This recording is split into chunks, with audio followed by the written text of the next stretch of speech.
I'm watching my new bird box. But we don't need to do that because this is no ordinary bird box. Let me go and show you why. So, what makes this bird box so unique? Well, for one, it's printed out of plastic on our 3D printer. So it's quite clean lines and quite chic. So any inner city bird that's moved out to the suburbs looking for a posh nest box, hopefully they're going to like it. So we've got the drainage holes in the bottom there, so we'll fix that up. But the really unique feature of it is the lid. And here we have the lid. And this lid contains a camera mounted with a Raspberry Pi. So on the front side is a infrared camera with a fisheye lens on it. And these are the infrared lights, and there's various light sensors around it. And on the back side is a Raspberry Pi module. And this is used to actually power the software. The software is available online. It's on a website called mynaturecam.net. I'll leave a link in the description down below. But essentially all you do is you load the image onto your card. That goes in there. So what it actually does is when it boots up, it creates a Wi-Fi point which you can then connect your phone to, and then you can go onto a web page to actually set this for whether you want it to be just monitor it live, or you want it to actually, it will capture motion, and you could just leave it running and it will actually store all the files and pictures it's taken to the SD card. So we're actually going to be, it's got a cable coming out of that, we're going to actually pass this part through the shed, and then we're going to plug it in to a module inside the shed to power it. Now we probably won't leave it running 24/7 because the infrared lights and all the module do get quite warm while they're actually running all the time, but we'll certainly have it running on and down when we're down the plot, and we'll see the activity.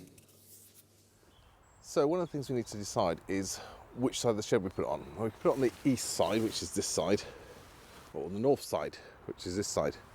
Now, I'm thinking that looking behind me at the east side, there isn't a great deal of coverage for the actual birds as they come in. It's quite an open space. So, and then from the north side, we've got all these trees and apple trees and everything else around and about to allow them to fly in. So I'm thinking that actually where we're going to put it is up here. So let's get it mounted and a hole drilled through for the cable.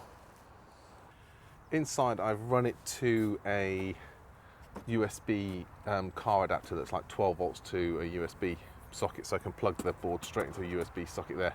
I was going to run it all the way from here across to the solar controller panel just using a USB extension cable, but in testing when I was at home I found that actually the voltage drop across a USB extension cable such it makes the Raspberry Pi a little bit unstable.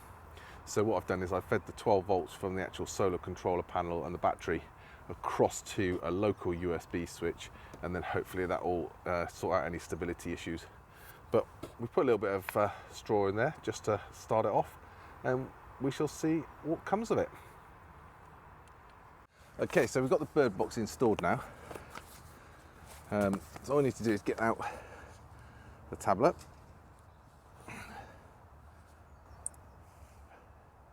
Make sure that that then is logged onto the Wi-Fi that the actual box is producing, and that's My Nature Watch, and then there's a code after that, so we're logged onto that. And then we just need to boot up the web page.